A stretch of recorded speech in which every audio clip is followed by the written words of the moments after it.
What up, world? Established Rich coming right back at you. It's time to be honest. It's time for me to be honest about my feelings for Kanye. His mama named him Kanye. I'm going to call him Kanye.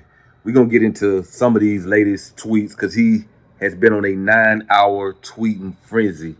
And I wanted to just read a few of them and then give my commentary. Here's the first one I'm gonna read.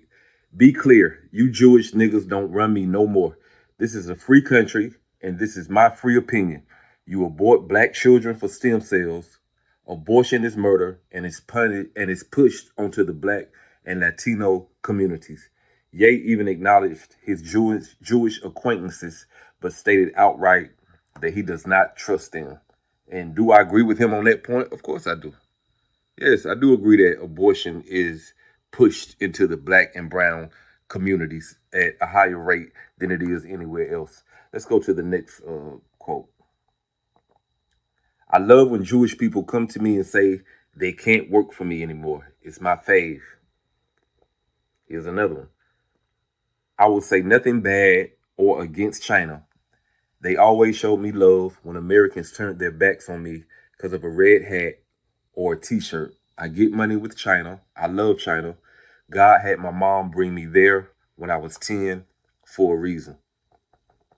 And this is the last one I'm gonna read. I know niggas thinking he talking all that shit on the internet, but he won't say it to my face. Why the fuck would I ever let you talk to me? You broke, you dumb ass retard. And I'm pretty sure that was addressed to any and everybody. Um, like I said, it's time for me to be honest about Kanye.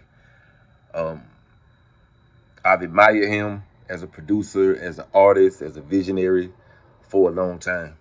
And as I said in my earlier video, it's hard for me to let go.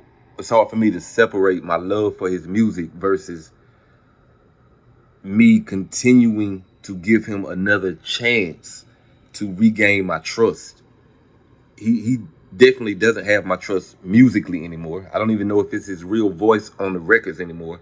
He's admitted that when he made those 7 albums or whatever, all those albums he made in 1 year, that it was the best sleep he ever had because other people did all the work. He admitted this, you know. So this has been an ongoing pattern, and it's just time for me to admit that he's not the guy that he claims that he is. He claims he wants to help people. He wants to bring new inventions to the world. I mean, just 2 years ago, he was crazy about Jesus and spreading the word of God. And now he parades his wife around naked when he has daughters.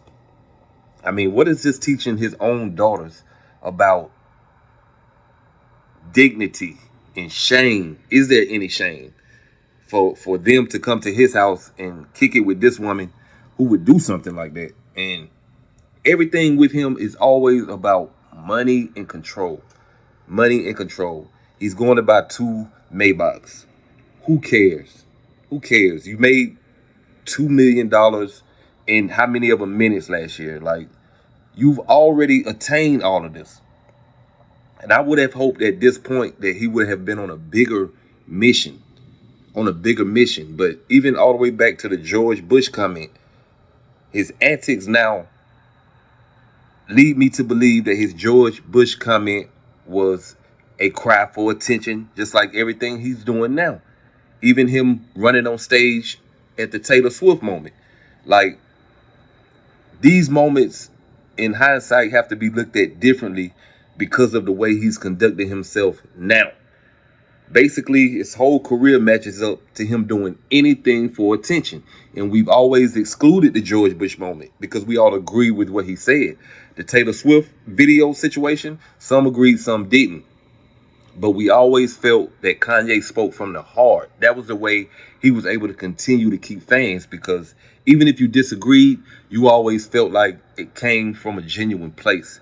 At this point, it does not come from a genuine place anymore. It's a cry for attention. And I agree with what Charlamagne said. All of the attention is on Kendrick Lamar. And for the right or wrong reasons, all of the attention is on Drake. Those are the only two rappers that exist right now. My mom even called this morning and she said Kendrick Lamar is a controversial artist because I told her I couldn't wait to watch him perform at the Super Bowl. And she said, "Oh yeah, Kendrick Lamar, he's the controversial artist." I said, "No, he's not." She said, "Well, that's not what the news is saying." She said, "I watched the news this morning and they had a whole story on how he's being sued and he called the other guy a PDF file." And I couldn't even explain it to her, but the way it's being the way it's being displayed, it's as if Kendrick was the aggressor and he's the controversial one that should not be performing or should at the Super Bowl. And I think Kanye is jealous of all of this attention that's going around. He did the Justin LeBoy video. I don't think it shot through the roof. He gave Justin LeBoy a lot of access, and I think he expected bigger numbers from that video. And he's probably sat back and he started with the Grammy situation. He thought that would just burn the internet down, and it didn't. People moved on fairly quickly because at this point we all recognize it's a cry for attention. And yay, I have to question everything that you've ever done, even when I thought you were speaking from your heart. Maybe you were not. But that's just my opinion. What's yours? Like, comment, subscribe, establish rich. I'll be back with another one. You know how I do it. Peace.